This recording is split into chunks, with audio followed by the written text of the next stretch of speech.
Thank you for joining us. This is Paul Wilson. And Chris Emke. You're listening to the Diesel Performance Podcast. We got a special guest today on the show, Matt Chambers from Alligator Performance. Matt, how the hell are you? Doing good, guys. Man, it's been a little while since I've talked to you, but yeah, doing good. Absolutely. Yeah, we actually tried to book this interview months ago and had some technical difficulties. We've worked all those technical difficulties out, and we wanted to get Matt to be our first phone guest back on the show. In months. In months, yeah, absolutely. And that's because we're very excited about Ultimate Callout Challenge and Diesel Performance Industry Expo coming up in May. And Matt, you guys are directly involved in that over at Alligator Performance. Yeah, just a little bit. We've been working with those guys for years, and it seems like the show's getting bigger and bigger, and more spectators, more competitors. You know, bringing on a bunch of new side shows. The DPI Expo is growing huge. It's becoming a fun time, that's for sure. Absolutely. Now, when you guys first got involved, it was really just in its very infancy stage, if I remember correctly. You guys were involved in the first year or the second year you guys got into it? Oh, it was absolutely the first year. We got with James back in the day and kind of a back office conversation of like, what should we do to really spike huge interest and help grow the industry? And, something that's not, just a standard event, something that will be completely new. And so we kind of threw around a bunch of ideas and so that's kind of how far back this kind of went is, I think it's been 4 or 5 years now. And then I think it was, 3 or 4 years ago is when the first event happened in Utah. And it was, I think, like 5 or 6 vendors there and a handful of competitors and not a whole lot of people there for spectating. And then it seems like it just blew up overnight. Yeah, it really did. I mean, this is an event that, of course, spawned from basically a Facebook argument for just the most simplified version of the history of Ultimate Callout Challenge. And it really did. It just kind of exploded overnight. And now the Diesel Performance Industry Expo, the DPI Expo, largest conglomeration of diesel performance vendors I think I've ever seen. And that includes SEMA or any other shows. What do you think, Chris? Well, last year was my first year. Followed it year 1 in Utah and then, Indianapolis the last few years. Being there last year, with the podcast and with Calibrated Power, it was a sight to see. I mean, you can't put into words the turnout, the event as a whole. And the DPI Expo is just, the biggest shops, the biggest names, the biggest companies in a parking lot per se. The Alligator's booth was nothing short of impressive. We had our Scottsdale over there as well, and they were just really welcoming. The guys over at Alligator and any of the other mail orders that are out there, or the tuning shops. We're a competitor against other guys, and you go walk up to their booth, shoot the shit. It's just a good time. Everyone's really welcoming. So it's very much an enthusiast group of people. Like you go to SEMA, there's 150,000 people at SEMA with I don't even know how many booths and trucks are there, and you kind of just get shell-shocked the whole thing. Then there's a PRI. It's a great event there. There's a lot more niched enthusiast groups there as well, the performance side of things, especially in the diesel world. But yeah, the DPI Expo and what UCC has become is unreal. It's a very, very closed, enthusiast-based group, and I think we're over like 100-ish or 120 vendors now at DPI Expo, and it's growing. And there's the people there that, spectator-wise, that can actually go up and talk to any one of these booths. Everybody jumps to the gun and wants to be there to have a good time and laugh, to information, to seeing a show. Yeah, I mean, seeing the guys, with the different vendor bags and T-shirts, and I mean that's the time for these guys. I mean, there were guys traveling from like California, like spectators and stuff to come to this event, and they go up to you and like, oh, I see you on YouTube, or oh, I talked to you on the phone, and it's nice to just put a face to the name. It becomes a little bit more personable at that point, and you know, it's just people, they're just going booth to booth, and then the following day, like, hey, I just wanted to come see the booth again, you know, and it was a lot of fun, definitely. Well, I thought one of the things that was really cool is the way that you guys over at Alligator have kind of integrated into the show. So your guys' booth is always right up front. You guys are the title sponsor. So you guys really do get right into the mix of this whole event. And I got to be honest, hearing about the live builds was probably one of the cooler highlights that I look forward to for 2019. Yeah. But I felt terrible when I found out you guys did a live build last year. Is that correct?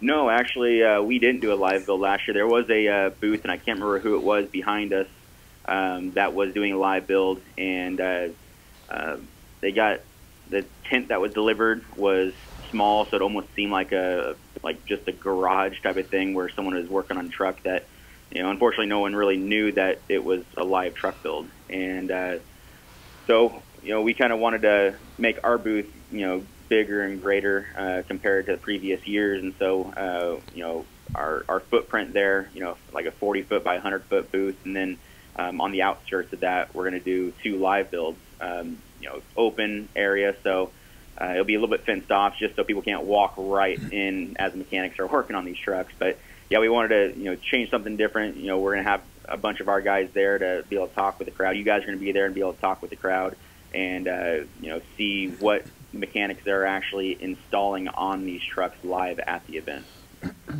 So I don't know what, you know, information's been leaked or what, but what are the vehicles that are going to be in this live build? So we started out doing just one. We were going to do a 2018 Ram 6.7, and this is actually my personal truck, and it was one of those, I completely plan on leaving this truck stock, and we walked into a meeting. It was like, man, let's make our presence there at the UCC DPI Expo bigger than what it's ever been. And, you know, how are we going to do that? Well, we can open up our booth space. We can bring more people. We can bring you know, some eye-catching displays and everything. But, you know, what about doing a full live build there at the event? You know, where people can stand around and see these industry-leading parts that are going on in this truck and go from a factory setup to a full-blown build in 3 days. Sounded like a badass idea, and you know, we knew it was gonna be complicated and knew there was gonna be a lot of hurdles on the way. But yeah, kind of just started with that. Is rolled out that 2018 Ram out there, and I didn't really know what we wanted to do at the beginning. So it kind of evolved to, you know, I don't want it to be another standard SEMA truck build where it's a guy rocking, you know, 44-inch tires, 18-inch lift, and no performance, you know, and then just a wrap on it, maybe some, you know, bumpers and grill, and just kind of the accessories. So we kind of rolled into it like, you know, at the Ultimate Callout Challenge, let's make the ultimate tow rig, something that the daily guy or the average guy would daily drive this, tow any trailer across country. You know, it's reliable, it's fuel efficient, leaving emissions intact. So that was another thing we wanted to keep, because it seems like a lot of things in the industry right now with the EPA getting involved and you know, people kind of getting their hands slapped and everything. We want to focus in on how to make performance with the emissions intact. So, you know, that was kind of the base. And we started, you know, doing a few performance things, but we knew that the accessories, the lift kit, wheels, tires was going to be a part of it. But first thing we did is jump into performance, being that's kind of our background. We're, you know, enthusiasts in power. So we got with ATS and did their Vortex 5000 compound kit. BD, we got one of their fully built transmissions. You know, some industrial injectors, fleece performance lift pump, and DPF back exhaust system, you know, doing things, head studs, you know, the stuff that kind of goes along with it. And it kind of just spitballed from there. End up jumping into a 4-inch lift kit from BDS suspension, doing some 35-inch wheels and tires. You know, it just kind of rolled. Wow. Absolutely. We're really excited. Chris, this is a similar, nicer build than what you drive every day. Wow, Paul. Yeah, not everyone can afford a BMW, man. Hey.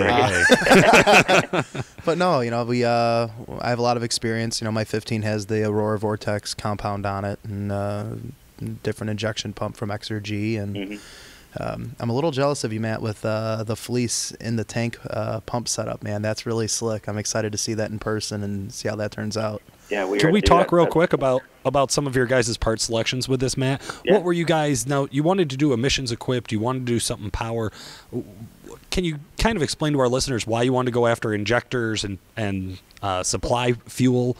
How is that going to impact the build overall? Yeah, so we trying to explain that right. So kind of going into it, we wanted to bring in all the manufacturers that were going to be at the DPI Expo, and build something that's going to be just more than what a programmer gives, but leaves the emissions intact. And we know that the ATS Vortex kit can do that. It has that manifold that's allowing you to leave the stock turbo in there and get around all the emission stuff from the cooler and whatnot, and then be able to upgrade the fueling. We know that the factory fuel pump or the lift pump's not going to be efficient for that 600, 700 horsepower range. And so that's when we jumped in that fleece in-tank pump. And that's a great looking setup, great performing setup, rated for 170 gallons per hour, good for 850 horsepower trucks. This truck will never make it to that point. It's going to be a solid daily driven, reliable truck. And then getting solid tuning in there, make this efficient.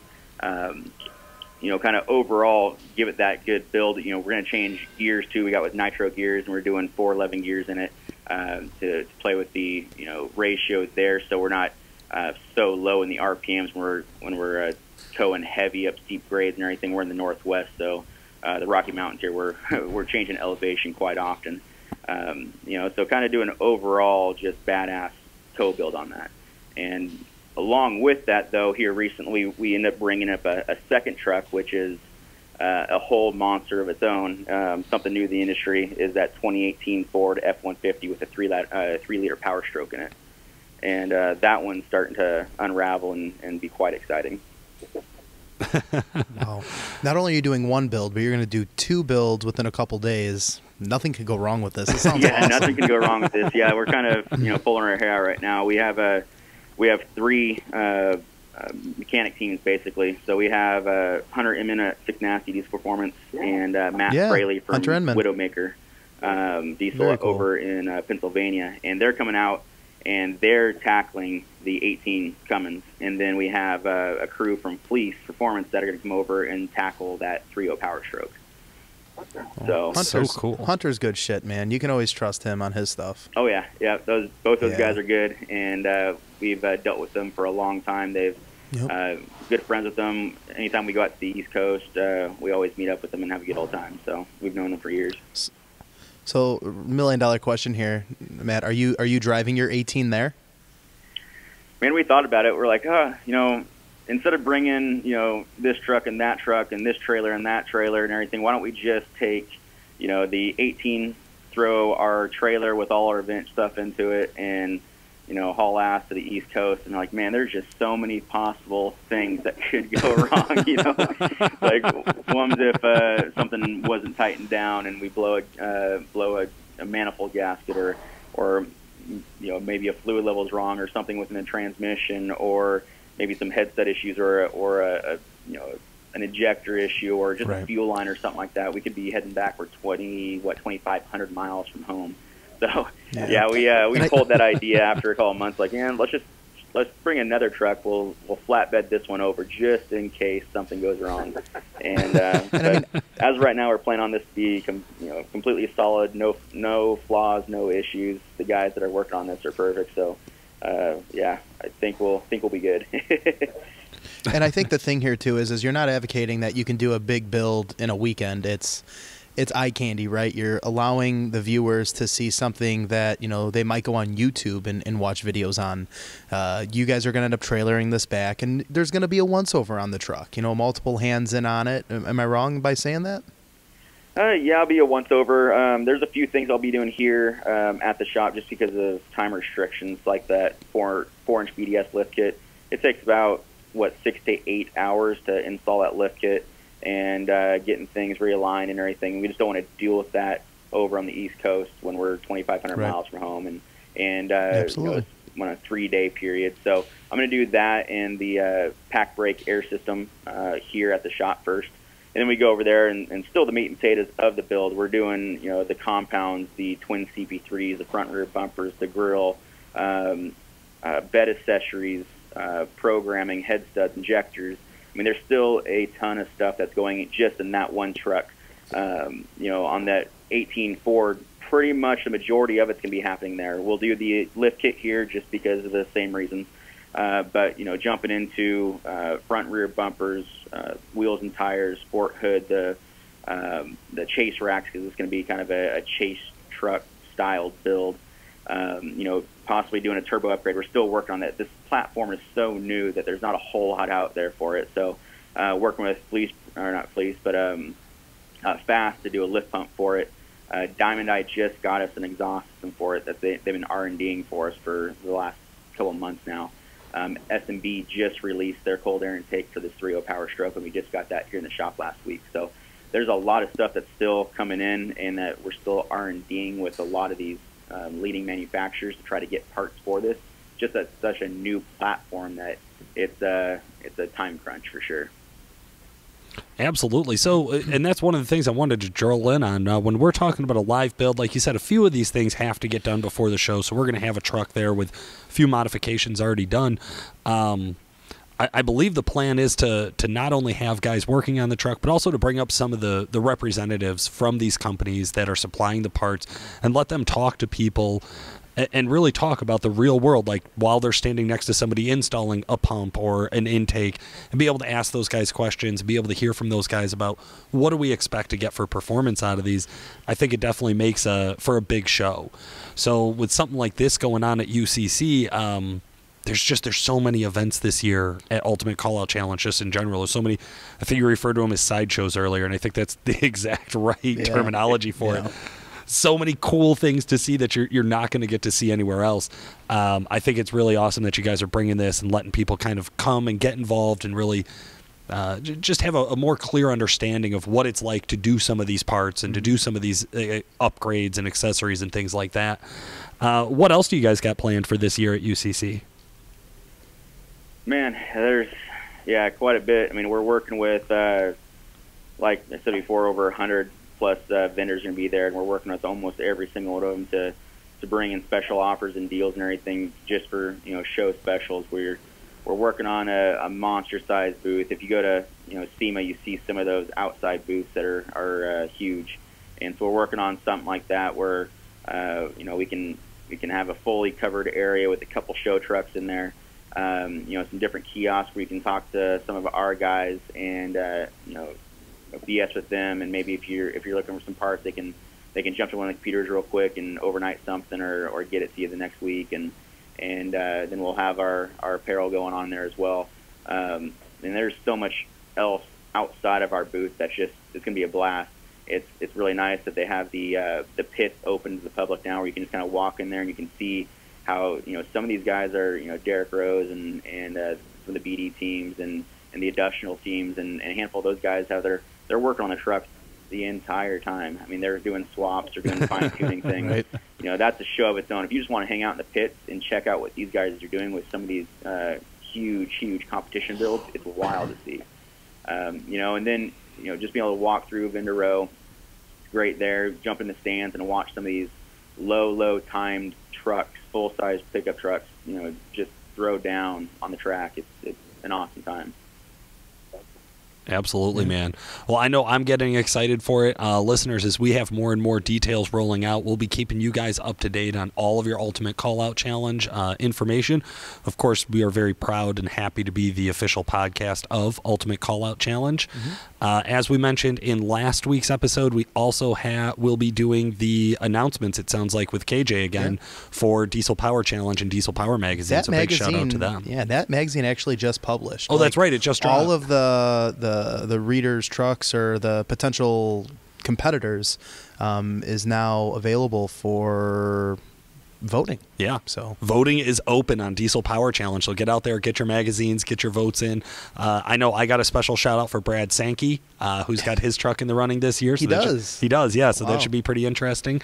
And a few other guys that we know as well. So we're really excited for that. Yeah. We'll also be going over and doing some interviews with some UCC competitors again. Yeah. Some of the guys who maybe have been there a couple of the years. Mm-hmm. We'd love to get on a couple of the guys that made it through the qualifier. Yes. I think getting those qualifiers and talking about the difference from last year to this year will be really interesting. So big league. Yeah, yeah, that's it, right? Pro-am to pro. So definitely, if anybody wants to get a hold of Alligator Performance, what's the best way to do that, Matt? Yeah, either hit us up through the website at alligatorperformance.com. Our phones are always available, or email. Always can hit us through any of our social accounts: Instagram, Facebook, Twitter, any of those. We're pretty easily accessible. So we got a great crew here that'll take care of anybody. So yeah, if you got any questions, just hit us up.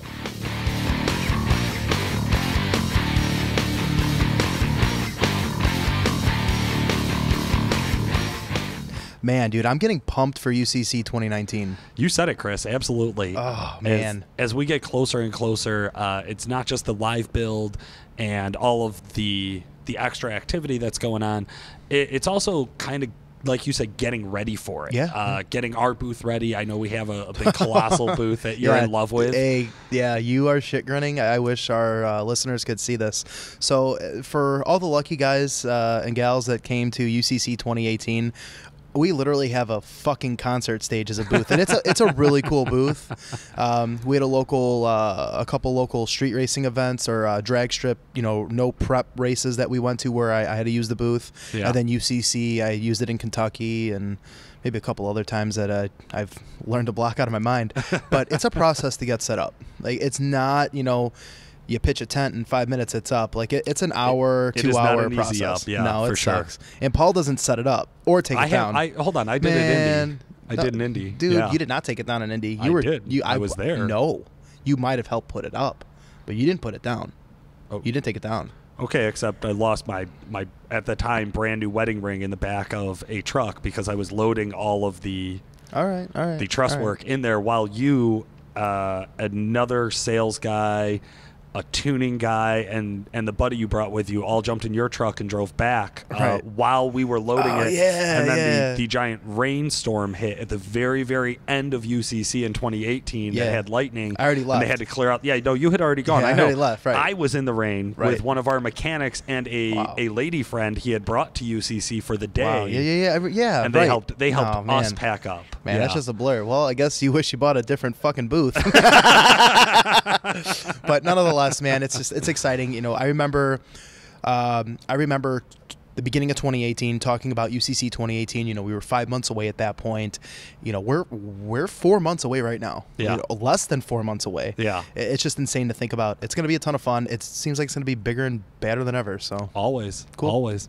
All right. Well, hey, I want to jump on over to our From Facebook segment, of course, sponsored by WC Fab. Jason Worley and the boys over there do a great job with all of their fabrication and powder coating work. This week, I pulled up an email I got, Chris, to my email. That's Paul@DuramaxTuner.com. Because you're the more popular one. Right. It is true. Only statistically. Only statistically. And factually. No, fact. Okay, so this is from Dylan Headed Nicely. Yeah. Okay. Hi, Paul. I'm new to diesel engines, but I just bought a 4th gen Cummins Hell Ram yeah. 2500. The stock engine is more than enough power for me. My interest is in trying to boost the MPGs. I know there are a lot of things that can be done, but the thing I am trying to figure out at the moment is whether there are a particular tuner that would be the best for maximizing MPGs. I'm not sure there is an easy answer for this. If not, basically says, if not, have you guys done a podcast on this subject? A little bit of searching around, but I couldn't find anything specific. Any advice on the podcast would be great. So, Chris, I had replied back to him with the text directly from Duramax Tuner's website talking about MPGs and the best they can expect. Right. Now, I've read that, so I didn't think it was fair for me to come on the podcast and just repeat it. Everybody can go read that. That's no big deal. Mm-hmm. What are your thoughts on this? I'm sure you've gotten this question on the phone from customers. Yeah, I mean, the strategy here for better fuel economy in a diesel engine is more or less the same reason why diesel engines are as popular as they are. Diesel engine has a higher torque output, right? And it's able to maintain that torque when it's under a load or lower RPMs lugging, if you will. Sure. So the idea is when you're trying to get better fuel economy, besides running a realistic tire size, and no, don't call back saying you have a 37, or even a 35. We're talking like a stock tire, 32, 33 inch tall. With the proper driving style, RPM operation is a big thing, vehicle speed in which it's operating at.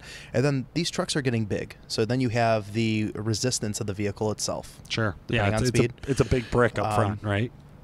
So with just engine calibration in this 2500 Ram, the transmission tuning is going to be a huge thing for the 68s. Little side note, 68s for the longest time really haven't had the best rap in the industry. And honestly, yeah, they are still the the black sheep of the group when we talk about the Ford transmission or even the Allison 1000 and the LML or the L5P. Oh, yeah, in that light they suck, right? But at the same time, the 68 is one of the best stock transmissions that has ever been in a Dodge or a Ram, in my opinion. In factory form, with some calibration support. Okay, sure. I'm trying hard not to take some low blows here, so we'll just leave it alone. But sure, yes, we're talking. I agree with just you. to cover myself, we're talking stock for stock. Right. You take a stock 47 or a stock 48. The ASINs are going to be a little different. I just don't like the way they operate and drive in the newer trucks. But the 68s are probably one of the more durable transmissions within reason, depending on how you operate it and depending on supporting mods. Absolutely. I like mine. I have no complaints. But you improve the shift strategy, you improve the lockup of the converter, line pressures for better clutch coupling, and then pair that with some engine uprates where we're able to work on the mid-range torque curve of the engine, help improve on just the power band itself. Now you have the ability to gain on efficiency. Okay, and that's more or less the recipe to success. So tuning is going to get you there, but there's these other additions to, if you will, or other practices that need to take place. Driving style, altitude's going to play a role, vehicle speed, tire size, these other, components. I always love when you cover that stuff because I always forget. Usually what I tell guys is pretty simple.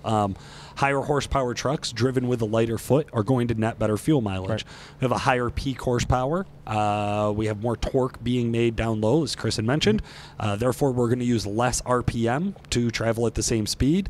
And that generally, in most general circumstances, is going to net you better fuel mileage. Well, I wouldn't say it's less RPM to maintain speed. It's going to improve the torque output of the truck, which is going to take less fuel to maintain that RPM. Fair enough.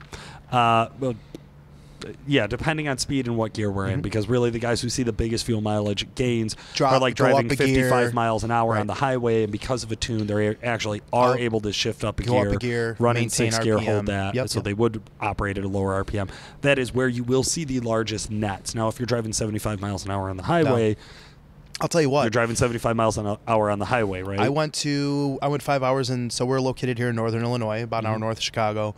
I went on a 5-hour trip northeast into Michigan over the summer, last summer, for a little vacation with me and my daughter.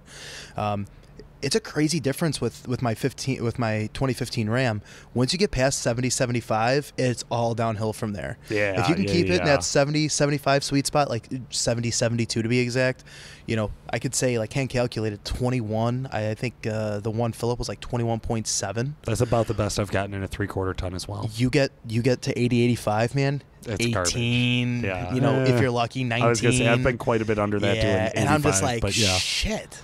Well, going back from UCC 2018 that you just reminded me about that I dipped out early on. Yeah. I was cruising like 90, 90-ish. And you got like 16, 17. It was like 16, 17, it was in the midst of the summer, 100-degree day. Well, plus a lot of quick acceleration. Fast decel on and off, because I know you drive like an asshole. I'm not scared. Not scared of the throttle, as others would phrase it. I'm not scared. So that's our thing on fuel mileage is, and then I think one of the other general questions that our buddy Dylan had here was, just in general, is there a best tuner out there? No. All the tuners are going to run into the same physical limitations. So the only way to maintain drivability and get better fuel mileage, really everybody's going to be in the same ballpark. You're not going to find one custom tuner or one box tuner that's really great or that's really terrible. That's generally not a thing. If you have massive differences in fuel mileage, especially once we're talking about for his truck, I mean, probably EFI Live or MM3, either one of those. Or an Easy Link. Or an Easy Link, yeah. Everybody out there in the market is, like I said, running against the same physical limitations. So if there's any major differences, it's in something else. There's something else going on. It's not like anybody... It's not physically possible for one guy to get 30 MPG and then with the next custom. guy to get 22. You're right, that's not a thing. Something's off. Yeah. Something's off in one way or another. Yeah, a lot of claims out there. I do want to say that. I did a quick Google search on this just to see what customers would find. So I like clear all my web browsing history and all my cookies. And typed in Cummings with a GZ and then MPG. Not quite that bad, No. but just I went for Cummins custom tuning. So not Cummings. MPG. Yeah, no, I did the Cummins. Cummings. Yeah, I did not do the Cummings. You can say it as many times as you want. I did not type a G at the end of it. That's a really popular Craigslist I know it search. is. I know it is. I'm not saying that we... Yeah, keywords. But anyways, I did find a lot of guys out there claiming that they were the best for mileage in your Duramax or in your Cummins. They were the best That's for bold. MPG. Well, I mean, even when we get guys that call in on the phone, like, what kind of mileage am I going to see? Well, I don't know, sir. How do you drive? Well, what can you promise me? Nothing. Yeah. I'll promise you horsepower and torque. I'll promise you throttle response. I'll promise you drivability improvements. But fuel economy, that's not coming out of my mouth. I'm not doing it. And I would generally say anybody who's making those wild claims about MPGs or the best at MPGs, just in infomercial math, is that a thing we can talk about? Where, how about that where quick it seal? sounds You ever really see that good? quick seal, the infomercial? Yeah, quick seal? yeah. Dude, I bought it. That shit worked. Yeah, That shit worked. Well, so maybe not really agreeing with my recommendation here. I just wanted to see your reaction. Totally kidding. All right. So enough on that. You know what? That segue. You know what's really cool? When it comes to fuel economy, you got to make sure that you have healthy fuel injectors and injection pumps. Ooh, nice, dude. Right? Nice. You've been practicing. I know, man. I'm learning from the best, man. Yeah, somebody you were listening to on the radio. Yeah, I take it. you know, it's just this fucking podcast that I listen to. So yeah. All right, so we're going to kick off Exergy's do's and don'ts talking about fuel systems here. Exergy, I'm going to tackle the do here. So I ran into this actually just a few weeks ago. It was a little low on fuel in my diesel car there. So it's an SUV. It's a sport utility vehicle. Yeah. Okay. So my X5, right? My X5 35D, if we want to get technical, on 22s, on just 20. hood as fuck. It's awkward to see me drive it, people. Just as awkward as it sounds. So I do drive an X5 35D on 22s. Are you a Tupac or Biggie guy? I just want to ask. Biggie. Man, that's why we don't get along. There's this whole East Coast West Coast tension. There's no way you have the attention span to listen to Tupac's lyrics. Yeah, no, for sure. I don't believe that. I swear to God. Anyways. All right. West Coast for light. No. Well, other way. You would have been East Coast, you idiot. Yeah. That's how white I am. Clearly, you don't have the attention span to listen to Biggie. Yeah, true story. I mean, you asked fan, I know like 2 songs. For sure. Right? Who Shot Ya? Big Papa. Juicy, you rookie. Come on, man. I'm old like that. Oh, God. All right, anyways, enough of our Tupac and Biggie. The do for Exergy's do's and don'ts is do properly inspect your backup fuel can before refilling it. The reason I bring this up is I ran into it the other week. I went to go grab the 5-gallon diesel can out of my garage. I looked inside it. It'd been empty forever. It was just nasty inside. You're asking for trouble. Just raunchy inside. And even like the funnel, you flip the spout around, the funnel comes out. All of it was just disgusting. I had to take it in, like, first of all, I learned a long time ago, you don't clean like fuel tanks and things like that in the basement of your house. No. Because you will explode the furnace and start the house on fire. It happened to a friend's, or some relatives. Oh. Yeah. Yeah. Okay. Saw it happen, right? Okay. So I saw the aftermath of that. So anyway, so I brought it inside. I fill it up with Dawn, and I fill it up with water, shake it all up. It's cold. I mean, we're in Northern Illinois. This is a few weeks ago. It's rough. So like it's cold. So I went and now I have this like disgusting fuel I have to figure out how to get rid of, which I think is still sitting in like a trash can in my garage.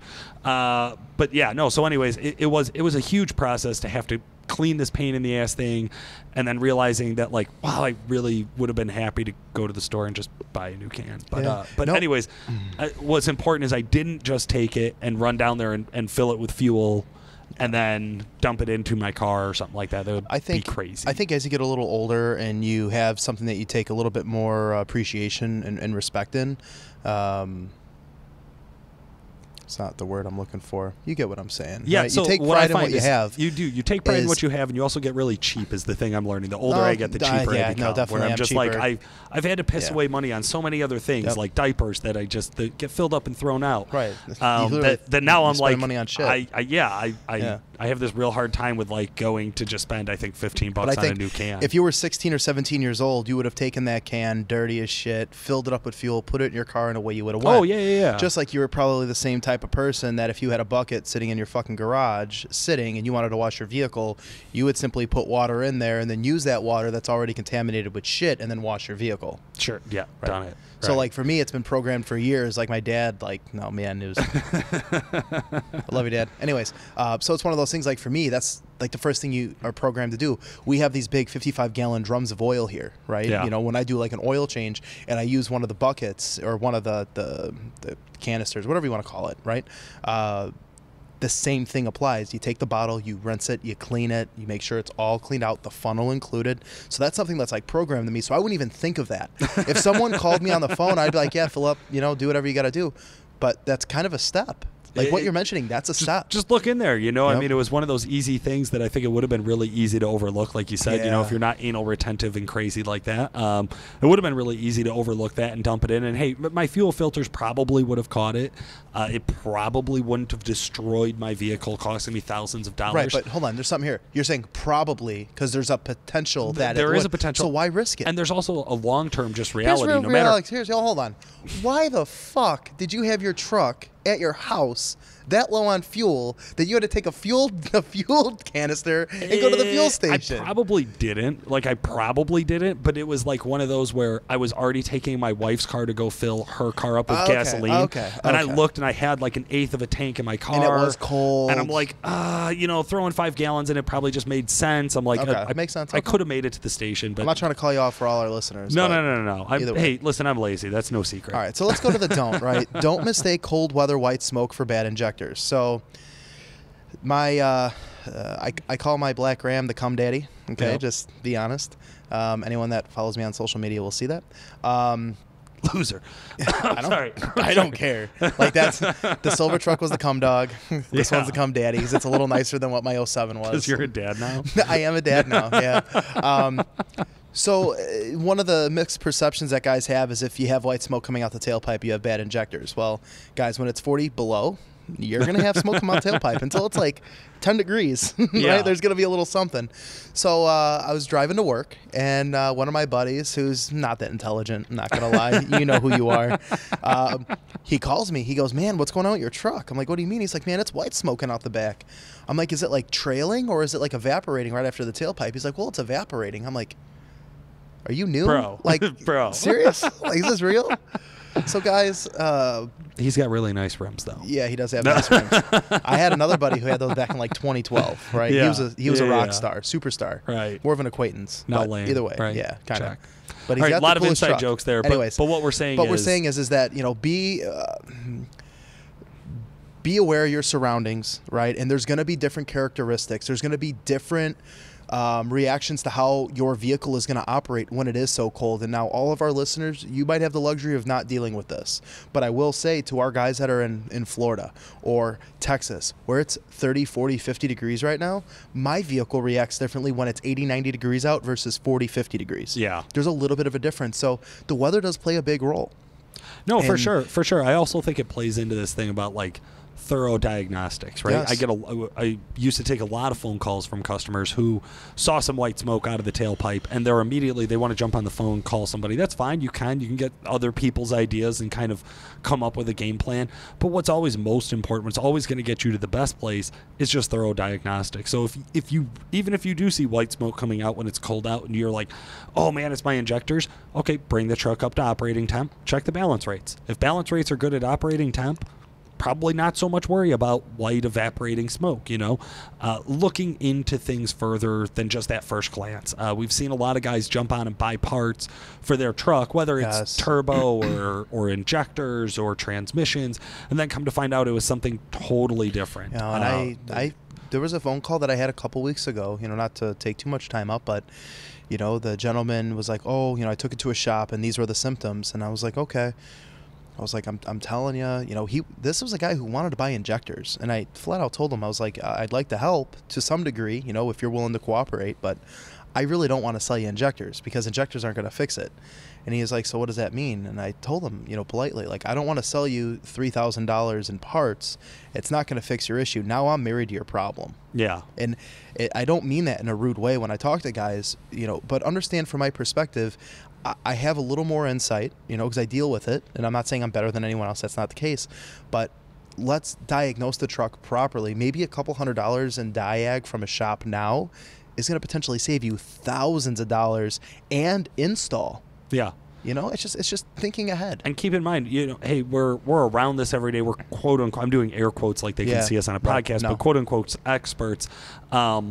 We misdiagnose our own stuff on I don't want to say a regular basis, but it has happened. Chris has done as well. I have not. Not true. Anyways, never. I'm perfect.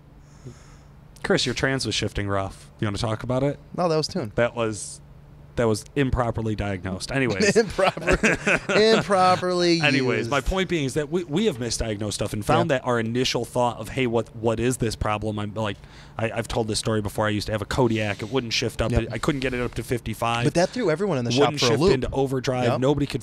We all talked about the symptoms. We all went through all of the basic questions. I Q&A'd like the first 5 questions we do on all of our cars with at least 3 or 4 different people. And even after we dropped the transmission pan, the filters, put new fluid back in all of it, went out and ran it, and all of this, we finally thought, hey, let's take it one step further. Let's actually go data log this. And at the time we thought this is just so obvious what the issue is. There was no need to waste our time data logging, but taking that little bit of extra time to going and looking at something and properly diagnosing it, found out, hey, this has nothing to do with the transmission. The fuel pressure is only making like 5,000 psi. It can barely run. Of course it can't do 55 miles an hour. Well, let's talk about, and this is, we get a lot of inquiries on through the shop regarding a YouTube video that we did several years ago, and it was on the 0087 1093. So we'll have LBZ, LOI, LMM customers call in, and the conversation goes one of two ways, essentially. But what it amounts to is the trucks get up to operating temp. They're under a load of some sort going up a grade or towing, and the truck will drop oil pressure. But when the truck doesn't have a trailer behind it and the truck's stock, it's fine. Right. And, these trucks all generally seem to have 180 to, 200, 220 plus thousand miles. And they're like, oh, I need a relief valve. And it's okay, I'll say the relief valve. That's fine. But that's probably not what the issue is. And then you have to go into, well, the truck's at operating temp. It's getting warm. The viscosity of the fuel is getting low. Things like that. And then you kind of go through this whole troubleshooting thing. And then they're like, so what are you telling me? And it's like, well, the injector itself has a common thing. And we ran into this a few years ago with a Kodiak here in-house. That this truck went from shop to shop to shop. And we didn't believe it at the time. That was one of the first ones that we had seen. Or maybe it was like the second or third to solidify what we, were our thesis. And even with that one, we're not in a place where we could go and test the problem they were actually having. We had to put it on the dyno and simulate it and run it multiple times. And then even then they bottle tested the injectors to find out, 8 different times it only failed 1 time. But you can't bottle test the truck at operating temp or warmer than operating temp, so the fuel, the viscosity is thicker, so it's not going to be able to travel into the orifices or the areas that it could travel into more so when the fuel's thinner. So diagnostics is everything. Knowledge is key. It sounds so cheesy and cliche to say that, but you got to know what you're getting yourself involved into. There's a reason, though. When you're, talking about $3,000, $4,000, $5,000, $6,000, $7,000 worth of parts. Absolutely. And hey, talking about cold weather and some of the things that have been going on lately with properly looking at your truck and looking at your truck the right way, we want to talk a little bit about the Duramax Tuners Diesel Insights video. We just put out that cold weather one. Yes. A lot of passionate responses on that. Oil temp still matters, absolutely. Negative 30 is different than plus 30. You should treat your truck differently in those situations. We understand that.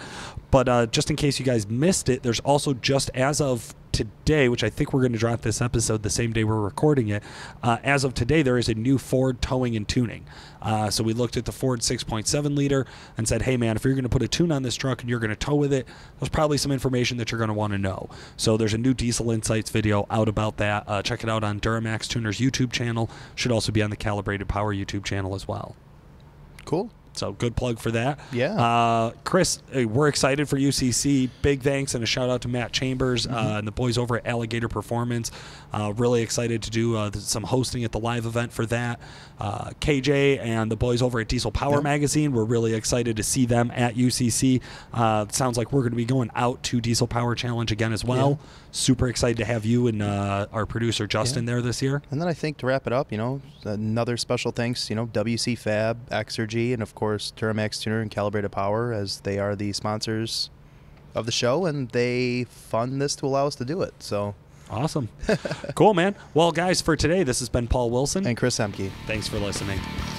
The Diesel Performance Podcast is brought to you by Calibrated Power Solutions, home of DuramaxTuner.com. Calibrated Power develops emissions-equipped calibrations for a wide variety of diesel powertrains, including the Duramax, Cummins, Power Stroke, John Deere, Case, New Holland, and many more. For more information and great customer service, check out calibratedpower.com or call 815-568-7920.